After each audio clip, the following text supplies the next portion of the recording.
O que finalmente se conclui é que estamos diante de um templo que assinala a vitória de Pisístrates, grego, pelos anos 560 a 555 a.C., a menos que possamos admitir a existência de um outro Pisístrates, de que não temos ainda notícia. Aquele morreu em 527 a.C., sucedendo-lhe Hipias, seu filho. Eis a quarta inscrição. Ele mostra aqui e a tradução abaixo. Avante.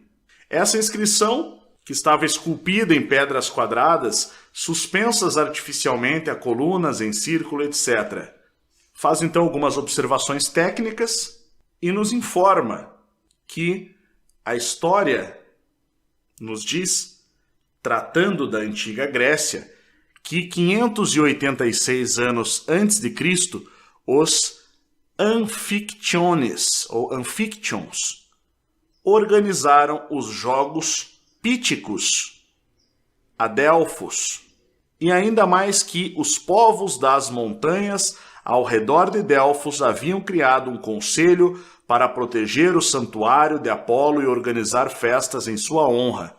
Palavra aqui, Anfictiones, que estava neste local retratado pelo manuscrito 512.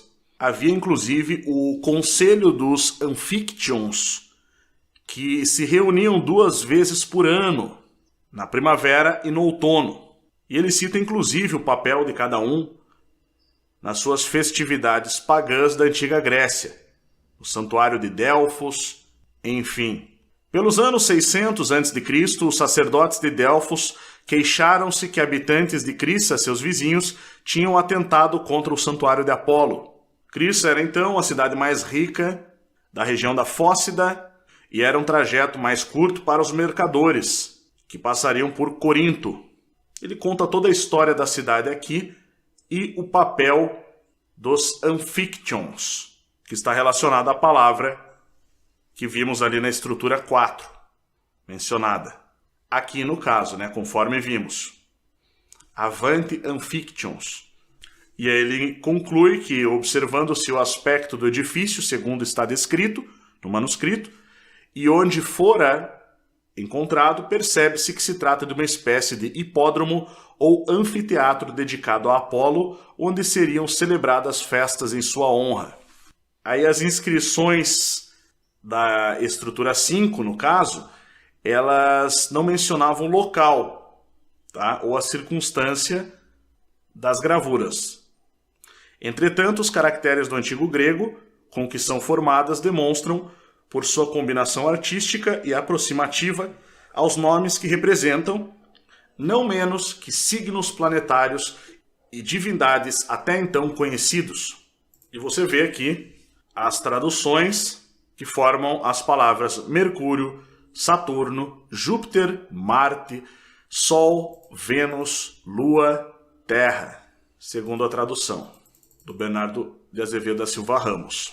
Com efeito, são esses planetas conhecidos desde remota antiguidade e o afirma Charles Seinobus, que é esse historiador aqui que estamos vendo, que ele cita algumas vezes em sua obra, quando trata da astrologia dos caldeus.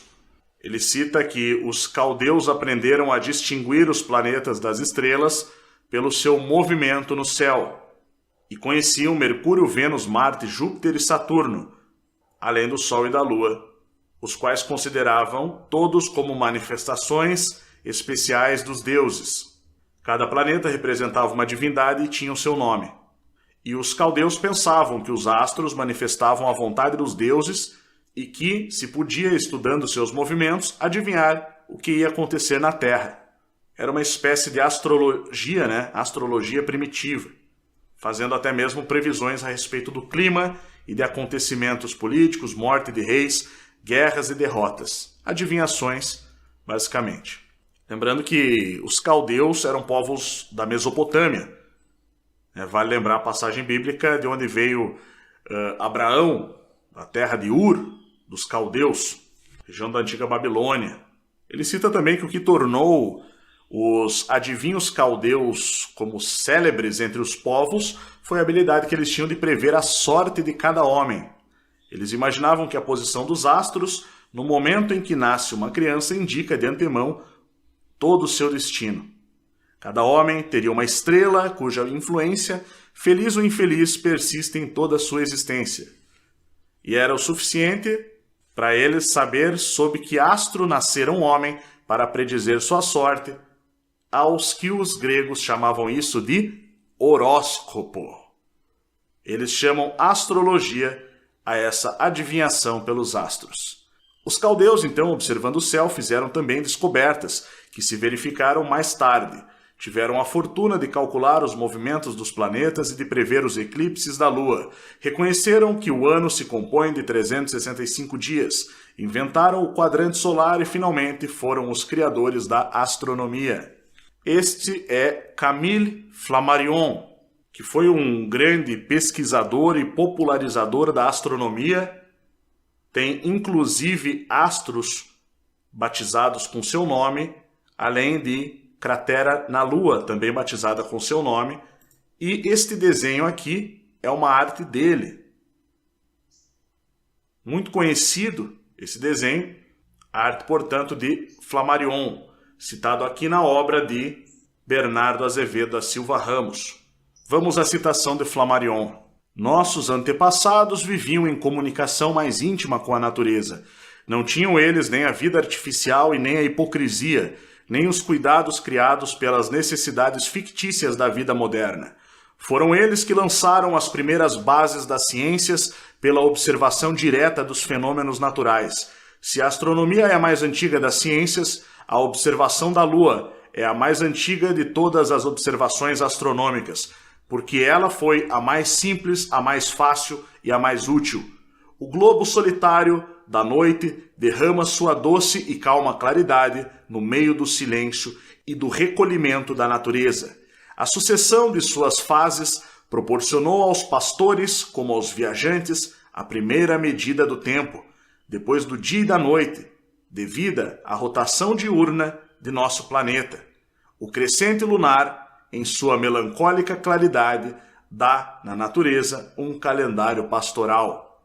Foram as fases e os aspectos da Lua que deram origem outrora ao uso de contar o tempo por meses e semanas de 7 dias, por causa da volta da fase da Lua em um mês e da nova forma que ela tema, mais ou menos, de 7 em 7 dias.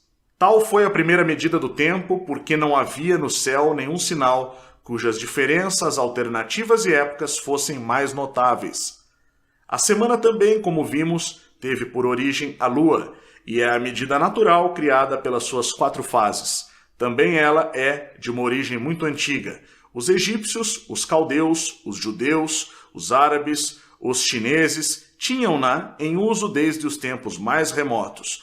Os 7 primeiros astros da mitologia antiga, sendo em número igual ao dos dias da semana, foram considerados como os seus divinos protetores, e os nomes que estes dias têm ainda hoje provém do Sol, da Lua e dos 5 planetas, como é fácil verificar. E aí ele cita os dias da semana, que no latim de fato traz o Sol, a Lua, né? Por exemplo, no espanhol ainda fica mais fácil. Lunes, Marte, Mércoles, né? Seria Lua, Marte, Mercúrio, Júpiter, Vênus, Saturno. E o dia do Sol, Sunday, ou domingo, que é o primeiro no caso. Nós herdamos a versão já da linguagem canônica, que não aceitou, né? A igreja, no caso, não aceitou essa norma pagã, né, desses deuses pagãos, gregos e romanos, e mudou ali, então, para dominica, segunda-feira, terça, quarta, quinta, sexta e sábado, em referência aos israelitas, o Shabá. Mas ele está explicando isso por causa dos símbolos que são utilizados. Ele traz um diagrama, então, com a Lua, Mercúrio, Vênus, Sol, Marte, Júpiter e Saturno e seus respectivos símbolos, conforme vemos aqui. Aí ele cita essa figura, essa circunferência cabalística, muito apreciada pelos antigos astrólogos, onde cada ponto você tem um dos símbolos.